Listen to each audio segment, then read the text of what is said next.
का इलाका है, वहां पर ही ये फ्लाइट जो है गिरी है। वहां पे रिहायशी इलाका था, पर वहां पे लोग ज्यादा नहीं थे, ऐसी प्राइमरी जानकारी मिली है।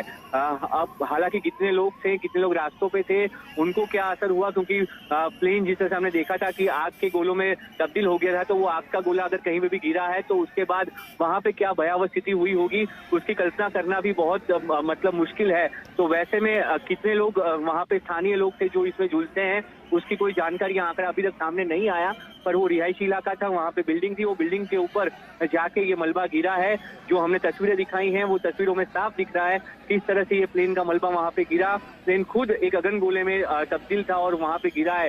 तो जो पूरा आंकड़ा है वो सामने बाद में आएगा। बिल्डिंग कोई दही नहीं है, बिल्डिंग के बीच वो फंसा हुआ प्लेन का जो पार्ट है वो भी हमको दिख रहा है तस्वीरों में।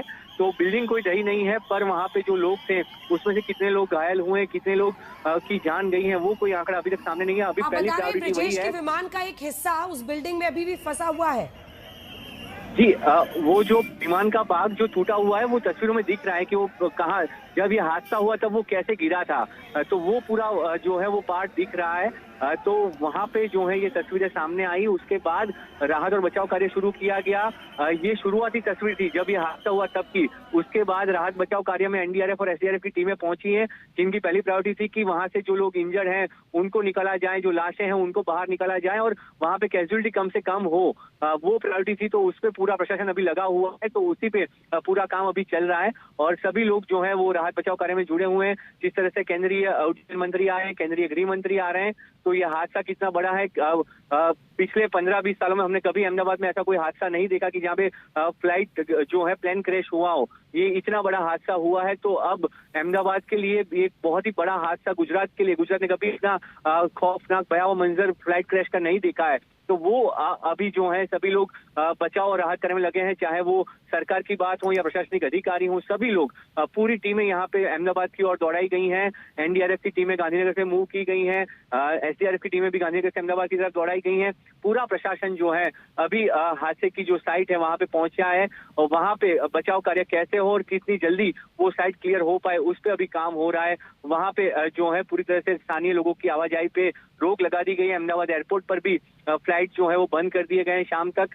तो पूरी तरह से अहमदाबाद एयरपोर्ट पर भी जो कार्रवाई थी वो रोक दी गई है। फ्लाइट ऑपरेशंस होल्ड कर दिए गए हैं। जो सरदार वल्लभ भाई पटेल इंटरनेशनल एयरपोर्ट की ओर से जो ऑफिशियल स्टेटमेंट आया उसमें साफ कहा गया कि सभी जो है वो फ्लाइट अभी होल्ड कर दी गई हैं।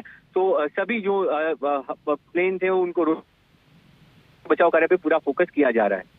सभी विमान जो वहां से टेक ऑफ करने वाले थे उन सबको रोक दिया गया है। ब्रिजेश, आपने कहा अहमदाबाद के लिए, अहमदाबाद ही नहीं पूरे देश में इस वक्त आप समझ लीजिए कि इस खबर के आने के बाद सभी बहुत डरे हुए हैं और सबको सबसे बड़े अनहोनी की आशंका दिखाई दे रही है, क्योंकि ये मलबा आप इस वक्त देख रहे हैं और डीजीसीए की तरफ से दी गई जानकारी के मुताबिक मेडे का कॉल, देखिए मेडे का कॉल कोई भी जो पायलट इन कमांड है, जैसे कैप्टन सबरवाल ने किया, मेडे का कॉल यानी जानलेवा खतरा, और ये दोनों में इस्तेमाल होता है, चाहे विमान हो या नेवी हो, मैरीटाइम हो, जो दोनों में इस्तेमाल किया जाता है। इसका मतलब है कि ये हाईएस्ट लेवल ऑफ इमरजेंसी के लिए हेल्प मी कॉल होता है, लेकिन शायद